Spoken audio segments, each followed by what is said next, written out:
September 9వ తారీఖు నుండి Asia cup మొదలు కానుంది. ఈ సిరీస్ కోసం టీమిండియా స్క్వాడ్ను ఆగస్టు 19 లేదా 20 తేదీల మధ్య బీసీసీఐ సెలెక్టర్లు ప్రకటించనున్నారు.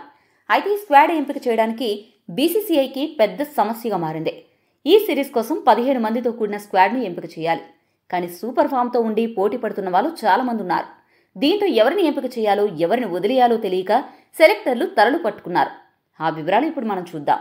టెస్ట్ సిరీస్ అలానే వన్డే సిరీస్లను దృష్టిలో ఉంచుకుని బీసీసీఐ టీమిండియా టీ20 మ్యాచ్ల కోసం సెపరేట్ స్క్వాడ్ను గతంలో ప్రకటించింది. ఆ టీమిండియా టీ20 జట్టులో సంజు శాంసన్, అభిషేక్ శర్మ, తిలక్ వర్మ, సూర్యకుమార్ యాదవ్, శివన్ దుబే, హార్దిక్ పాండ్యా, రింకు సింగ్, అక్షర్ పటేల్, వరుణ్ చక్రవర్తి, హర్షదీప్ లాంటి టీ20 ఆటగాళ్లు టాప్ క్లాస్ పర్ఫార్మెన్స్తో దూసుకుపోతున్నారు. దీంతో ఇప్పటికే భారత టీ20 జట్టు పటిష్టంగా కనిపిస్తోంది.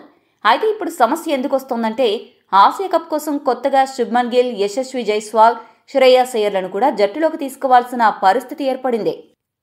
ఇటీవల ఇంగ్లాండ్తో జరిగిన టెస్ట్ సిరీస్లో జట్టులోకి ఎంపికగాని శ్రేయస్ అయ్యర్ మినహా గిల్, జైస్వాల్ ఆకాశమే హద్దుగా చెలరేగిపోయారు. వీరి ఫామ్ను బట్టి ఆసియా కప్కు తప్పక వీరిని ఎంపిక చేయాలి అనే డిమాండ్ ఊపందుకుంది. వీరంతా ఆసియా కప్కు ఆడేందుకు సంసిద్ధత కూడా వ్యక్తం చేశారు. అయితే ఇక్కడ గమనించాల్సిన విషయం ఏంటంటే టీమిండియా టీ20 జట్టులో ఇప్పటికే బాగా ఆడుతున్న ఆటగాళ్లున్నారు. ఇలాంటి పరిస్థితుల్లో ఇప్పటికే సెట్ అయిన టీ20 ఆటగాళ్లను పక్కన పెట్టి ఇంగ్లాండ్ టెస్ట్ సిరీస్లో రాణించిన గిల్, జైస్వాల్ అలానే ఇంగ్లాండ్ సిరీస్లో అవకాశం దక్కని శ్రేయస్ అయ్యర్కు అవకాశం ఇస్తారా అన్న విషయాలు ప్రశ్నార్థకంగా మారాయి. ఈ విషయంలో సెలెక్టర్లు కూడా తలనొప్పి మొదలైంది. టెస్ట్ జట్టు కెప్టెన్ గిల్ను ప్లేయింగ్ 11లోకి తీసుకురావాలంటే సెట్ అయిన ఓపెనర్లు సంజు శాంసన్, అభిషేక్ శర్మల్లో ఎవరో ఒకరిని ఆ స్థానం నుంచి తప్పించాలి. ఇప్పటికే ఓపెనర్లుగా ఆడుతున్న ఇద్దరిని తప్పించడం ఎంతవరకు కరెక్ట్ అనే ప్రశ్నలు ఇప్పటికే మొదలయ్యాయి. పోనీ గిల్ను ఓపెనర్గా కాకుండా వేరే ఏదైనా స్థానంలో అయినా ఆడిద్దామా అంటే ఎక్కడా ఖాళీలు లేవు. ఎందుకంటే బ్యాటింగ్ ఆర్డర్ మొత్తం కూడా కీలక ఆటగాళ్లతో నిండిపోయింది.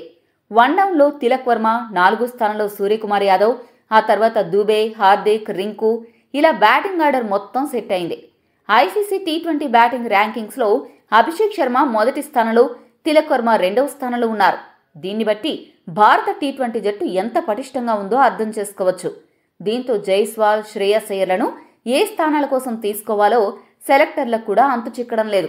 ఈ పరిస్థితుల్లో టెస్ట్, వన్డే సిరీస్లకు ఒక జట్టును, టీ20లకు ఒక జట్టును బీసీసీఐ సెలెక్ట్ చేస్తే బాగుంటుంది అనే అభిప్రాయం వ్యక్తమవుతోంది. అందులో భాగంగా గిల్, జైస్వాల్, అయ్యర్ లాంటి ఆటగాళ్లను టెస్ట్, వన్డే సిరీస్లకు మాత్రమే పరిమితం చేస్తే బాగుంటుంది. ఈ విషయంలో మీ అభిప్రాయం కామెంట్ చేయండి. మరిన్ని స్పోర్ట్స్ అప్డేట్స్ కోసం మా ఛానల్ను సబ్స్క్రైబ్ చేసుకోండి.